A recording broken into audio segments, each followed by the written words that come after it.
तो आज हम लोग सीखेंगे कैसे हम लोग डिवीज़न कर सकते हैं ऊर्ध्व त्रियाक सूत्र से। कैसे हम जल्दी से किसी भी नंबर का डिवीज़न कर सकते हैं। अगर हम पहला नंबर अपना लें तो 2, 3, 4, 5 डिवाइड करना है हमें 36 से। तो अगर आपको मल्टीप्लिकेशन आता है इस चीज़ से, ऊर्ध्व त्रियाक सूत्र से मल्टीप्लिकेशन करना आता है तो आप डिवीज़न कर लो आराम से। इससे पहले आपको ये समझना पड़ेगा कि यदि अगर हम किसी भी नंबर को किसी दूसरे नंबर से डिवाइड करते हैं तो अगर ये कम्प्लीटली डिवाइड करता है तो यहाँ पे कोसेंट आता है, यानी एक नंबर आता है। तो अगर वो नंबर मैं मान लूँ कि वो जो नंबर है वो ए बी है, यानी 2 डिजिट का नंबर है। मैं क्यों मान रहा हूँ 2 डिजिट का नंबर है? क्योंकि यहाँ 4 नंबर हैं, इसलिए मैं मान रहा हूँ यहाँ 2 डिजिट का नंबर है, 1, 2, 3, 4 इसलिए। तो अगर इसका मैं ए बी का मल्टीप्लाई 36 से कर दूंगा तो मेरा 2, 3, 4, 5 आना चाहिए। क्योंकि अगर मैं किसी नंबर का इससे मल्टीप्लिकेशन इससे डिवाइड करता हूँ तो जो आता है वो हमारा कोसेंट होता है। अगर पूरा कम्प्लीटली डिवाइड कर रहा है तब होगा ये, वरना कोई रिमाइंडर बच जाएगा। ठीक, तो हम इसका यूज़ कर सकते हैं। तो हमें पता है, हमने सीखा है ऊर्ध्व त्रियाक सूत्र से मल्टीप्लाई करना। जैसे 36 का मल्टीप्लाई ए बी से करते हैं, तो ऊर्ध्व त्रियाक सूत्र में क्या करते हैं कि हम पहले यूनिट प्लेस का मल्टीप्लिकेशन करते हैं, फिर इस तरह से क्रॉस में मल्टीप्लाई करते हैं, फिर लास्ट डिजिट का मल्टीप्लाई करते हैं। तो इससे हमारा हर एक यूनिट प्लेस पे कोई ना कोई हर एक चीज़ से हमारा, जैसे पहले हमने किया 6 का मल्टीप्लाई बी से किया तो इससे हमारा एक आंसर आया, फिर क्रॉस में किया इससे हमारा एक आंसर आया, फिर ऐसे किया इससे हमारा एक आंसर है। तो हर एक प्लेस में आंसर आता रहता है। तो 2, 3, 4, 5। तो अगर हम लेफ़्ट टू राइट बढ़ें तो हम पहले करेंगे 3 का ए से मल्टीप्लिकेशन। तो 3a जो होना चाहिए वो 23 के बराबर होना चाहिए। ले लेते हैं 23 बराबर होना चाहिए, क्योंकि हम हर एक स्टेप से लेफ़्ट टू राइट बढ़ेंगे। तो 3a = 23, पहले आप ऐसे लिख लेंगे। फिर ए की वैल्यू हम फाइंड करेंगे। तो 23 को मैंने 3 से डिवाइड कर दिया। तो अगर हम देखें तो यहाँ पे 3 टाइम्स 7 करेंगे अगर, तो 21 आता है। 21 में 2 प्लस कर दें तो हमारा 23 आता है। यानी कि देखें तो 3 7 जा आपको आना चाहिए। इसका आंसर जो आना चाहिए वो 3 7 जा होना चाहिए। लेकिन हम अभी यहाँ टेस्ट करेंगे कि क्या यहाँ 7 ही सही होगा या इससे छोटी वैल्यू होगी। तो अगर हम देखें तो यहाँ रिमाइंडर 2 आया है। तो अगर 2 रिमाइंडर यहाँ पे आया है तो हम ये क्या करेंगे, हम यहाँ पे वैल्यू लिखेंगे यहाँ पे कि यहाँ पे मान लो 2 था। यानी कि ऐसा होता है कि ऐसा हमने माना कि 2 कैरी हुआ है इसमें। ठीक है, तो इसीलिए हम यहाँ पे 2 जो है वो एज अ कैरी यहाँ पे लगा देंगे। तो एक स्टेप हम आगे बढ़ेंगे, यानी कि क्रॉस में मल्टीप्लाई करेंगे, यानी कि 3b + 6a = 24। आप समझ रहे हैं मैंने क्या किया है? मैंने यहाँ पे पहले इसको डिवाइड किया तो 3 7 जा 21 + 2, यानी कि 3 multiply question plus remainder form में आया। रिमाइंडर को मैंने एज अ कैरी यहाँ पे लिख दिया। तो हम क्या करेंगे, अगला स्टेप जो होगा, यानी कि 3b + 3b + 6a = 24 लिख देंगे। अब हमने जो यहाँ पे क्या लिया था, क्वेश्चन को 7 लिया था। मतलब कि मैं बोल रहा हूँ मैंने यहाँ पे क्या लिया, मैंने यहाँ पे जो a की वैल्यू ली है वो 7 ली है।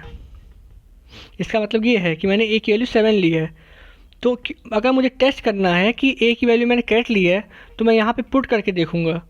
तो मैंने यहाँ पे 7 की वैल्यू पुट कर दी। अब जब मैंने यहाँ पे 7 की वैल्यू पुट की तो 7 6 जा होता है अपना, क्या होता है 7 6 जा 42 होता है, और ये 24 है। तो जो 3b आएगा वो 24 - 42 आएगा, जो कि एक नेगेटिव संख्या होगी, और नेगेटिव संख्या तो आ नहीं सकती b की वैल्यू। तो इसका मतलब कि हमारा 7 गलत था। तो हम क्या करेंगे, हम एक वैल्यू पीछे जाएंगे, यानी कि 7 नहीं 6 होगा। अगर हम 6 लेंगे यहाँ पे, यानी कि हमने a की वैल्यू 7 नहीं ली, हमने a की वैल्यू 6 ली है। तो यहाँ पे जब हम 6 रखेंगे 7 की जगह पे, तो 6 6 जा होता है 36, और 36 लेंगे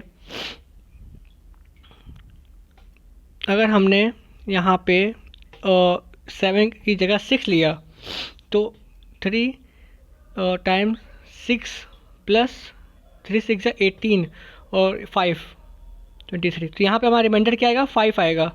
जैसे यहाँ पे 2 रिमाइंडर आया था तो हमने यहाँ 2 लिखा था, वैसे ही हमने एक वैल्यू पीछे गए तो 6 से मल्टीप्लाई किया तो 5 रिमाइंडर आया, तो यहाँ पे 5 लिखेंगे। तो अब हम दोबारा देखेंगे कि क्या हमारा सही है, जा रहा है नहीं आ रहा है। तो 54 is equal to 3b plus 6a। ए की वैल्यू 6 रख के देखिए, ए की वैल्यू जैसे हमने यहाँ पे ए की वैल्यू 7 रखी थी चेक करने के लिए, वहाँ पे ऐसे ही हम यहाँ पे 6 रखेंगे। तो यहाँ पे क्या आएगा? 54 और ये 36 हो जाएगा। तो यहाँ माइनस करेंगे 36 तो एक पॉजिटिव वैल्यू आएगी, यानी कि बी की एक पॉजिटिव वैल्यू आ रही है। तो हमने माइनस किया यहाँ पे, तो b इजगल टू 36/3। अब सेम स्टेप यहाँ पे हम दोहराएंगे इस चीज़ को, जो हमने यहाँ पे किया था उसी स्टेप को, सेम स्टेप हम यहाँ दोहराने की कोशिश करेंगे।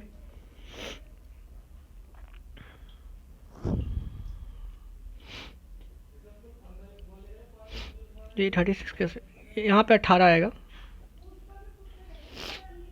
तो अगर हम देखें तो यहाँ पे अगर डिवाइड करेंगे 3 6 18 होता है और रिमाइंडर 0 आएगा।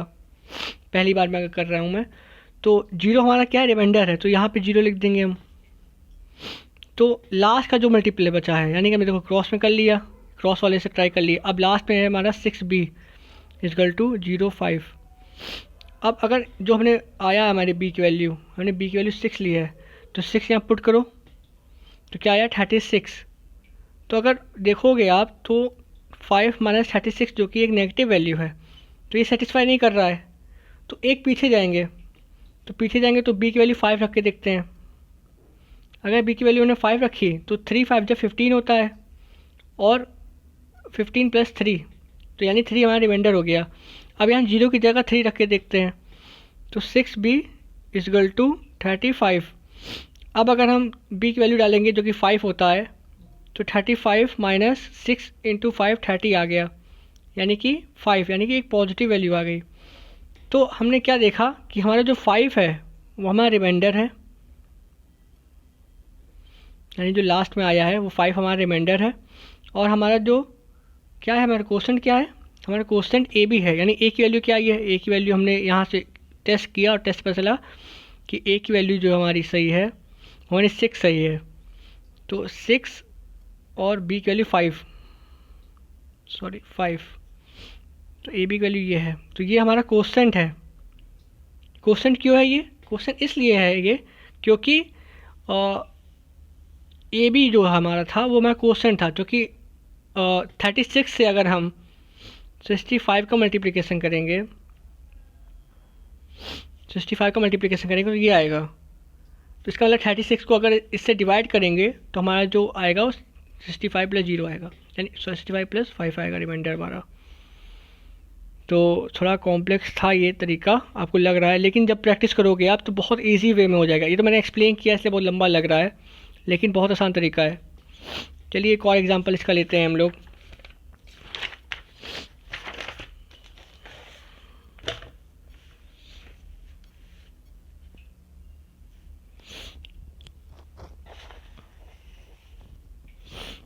दूसरा एग्जांपल हम लोग लेते हैं।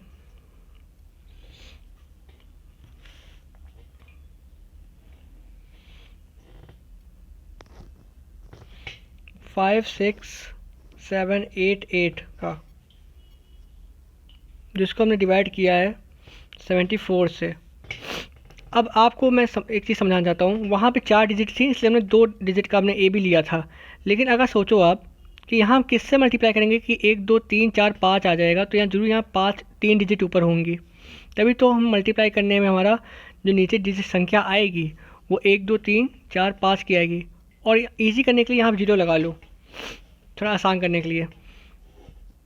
तो 5 6 7 8 8, ठीक है। हमें अपना पता है त्रिभाज्य से मल्टीप्लाई कैसे करते हैं, इस तरीके से करते हैं मल्टीप्लाई, ठीक है, ऐसे मल्टीप्लाई किया जाता है। तो पहला स्टेप तो होगा हमारा a मल्टीप्लाई 0 जो कि हमारा 56 होना चाहिए, लेकिन क्योंकि ए इंटू ज़ीरो तो ज़ीरो हो जाएगा, तो ये हमारा स्टेप ही नहीं रहेगा, है ना, क्योंकि ए से मल्टीप्लाई जीरो किया है तो इसका कोई मतलब ही नहीं रहता है। तो सेकेंड स्टेप पे जाएंगे, यानी कि क्रॉस में मल्टीप्लाई, तो 7a, तो हम अपना क्या होगा, अपना होगा 7a। तो क्योंकि a multiply zero equal to 56 था, इसीलिए इसका मतलब है कि अगर सोचो, आप ये सोचो कि a मल्टीप्लाई जीरो किया, यहाँ जीरो होगा, ठीक, यहाँ जीरो होगा क्योंकि a मल्टीप्लाई जीरो जीरो होता है। तो जो 5 आया यहाँ पे कहाँ से आया होगा, वो यहाँ से आया होगा ना, कैरी होके। अगर आप मल्टीप्लाई की भाषा में सोचोगे तो a मल्टीप्लाई जीरो यहाँ जीरो होना चाहिए, लेकिन यहाँ पे लिखा क्या था, 5 लिखा था, तो 5 कहाँ से आया होगा, कैरी हुआ होगा ना, तो ज़रूर ये इस वाले स्टेप से आया होगा। और ये स्टेप किसका है, ये क्रॉस का स्टेप है, क्रॉस मल्टीप्लाई का, यानी a इंटू 7, तो a multiply 7 plus b multiply zero, जो कि जीरो हो जाएगा, इक्वल टू 56 होना चाहिए। आपको समझ में आया ना, यहाँ 56 क्यों है, 56 इसलिए है क्योंकि ये 5 जो आया वो कैरी होके आया होगा यहाँ पे, क्योंकि देखो a मल्टीप्लाई जीरो, यहाँ पे जीरो होना चाहिए लास्ट में, लेकिन लास्ट में क्या 5 है, 5 क्यों है, क्योंकि यहाँ जरूर कैरी हुआ होगा यहाँ पे लास्ट में, तो कैरी है ये, इसलिए मैं 56 लिखा है। तो a इजगल टू क्या होना चाहिए हमारा, 7 8 या 56 होता है, और रिमाइंडर जीरो होना चाहिए। तो हम टेस्ट करेंगे यहाँ पे कि जीरो क्या हमारा करेक्ट है या नहीं है। तो कैसे टेस्ट करेंगे, यहाँ पे जो रिमाइंडर है उसको यहाँ पे कैरी तरह लिखो, तो 07 इजकल टू थर्ड स्टेप में ट्राई करेंगे ना। तो थर्ड स्टेप अपना क्या होता है, ये वाला होता है, यानी कि 4 multiply a plus 7 multiply b plus c multiply zero, यानी जीरो।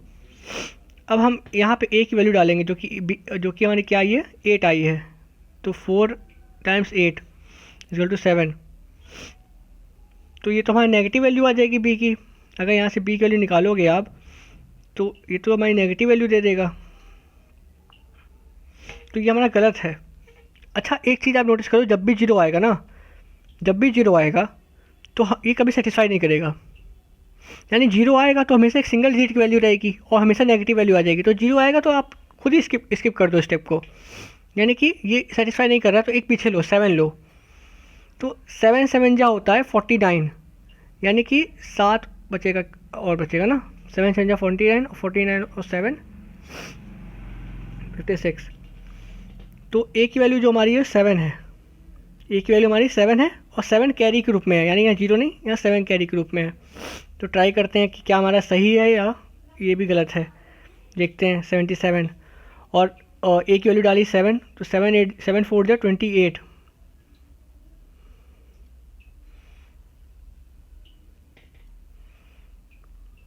तो 28 हमारा क्या है, एक पॉजिटिव वैल्यू है, तो ये मतलब सेटिस्फाई कर रहा है, यानी कि ए की वैल्यू जो हमारी है वो 7 है, ये डिसाइड हो गया, ठीक है।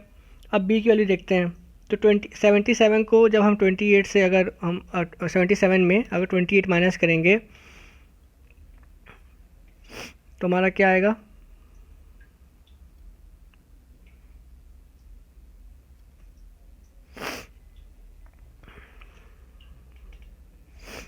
ठीक है। अब हमने क्या किया, अब हम टेस्ट करेंगे कि इसका अच्छा यहाँ पे अगर डिवाइड करोगे तो 7 प्लस जीरो आएगा, लेकिन हमने पहले ही मैं बता चुका हूँ, जब भी जीरो यहाँ पे आएगा तो आपको एक स्किप कर देना है स्टेप को, क्योंकि ये कभी फॉलो नहीं करेगा। क्यों नहीं फॉलो करेगा, क्योंकि मैं आपको एक और बात करके दिखा देता हूँ। अगर आप जीरो यहाँ पे होगा रिमाइंडर, और आप जहाँ जीरो पे यहाँ पे लिखोगे, यहाँ 8 आएगा, और फिर आप फॉलो करोगे तो नेगेटिव ही आ जाएगा, हर बार नेगेटिव आ जाएगा, तो इसको स्किप कर दो, एक स्टेप पीछे जाओ, यानी 6 जा से लो, यानी ये नहीं होगा। तो 7 6 जा होता है 42 और 49 है, 42 जब माइनस करोगे तो 7 आएगा, तो 7 हमारा रिमाइंडर है, ठीक है। तो यहाँ पे 7 लिखो, ओके। तो अब ये हमारा कौन सा स्टेप में है, ये हमारा ये वाला स्टेप है, यानी ये वाला। तो 4b plus 7c equal to क्या होगा, 78, ठीक है। अब b की वैल्यू क्या है, 6 है, 6 4 जा 24 plus 7c equal to 78, 7c equal to 78 minus 24, 4 और ये आ गया 5, सी इजकल टू 7।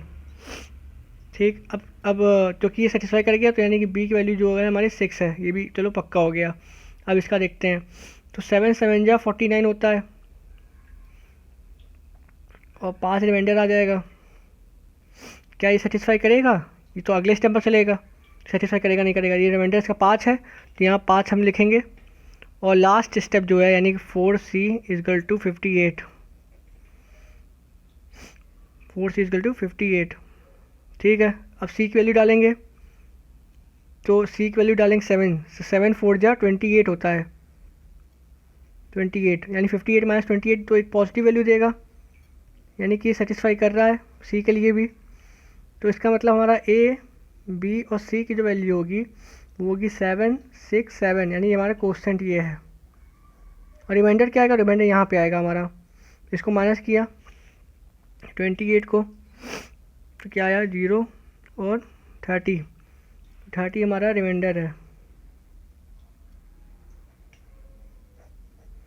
तो ये हमारा था ऊर्ध्व त्रियाक सूत्र से तरीका। ये बहुत ही इजी वे है, लेकिन इसमें देखने में था वैसा लग रहा है, जब आप मेंटली करोगे इसको तो बहुत आसान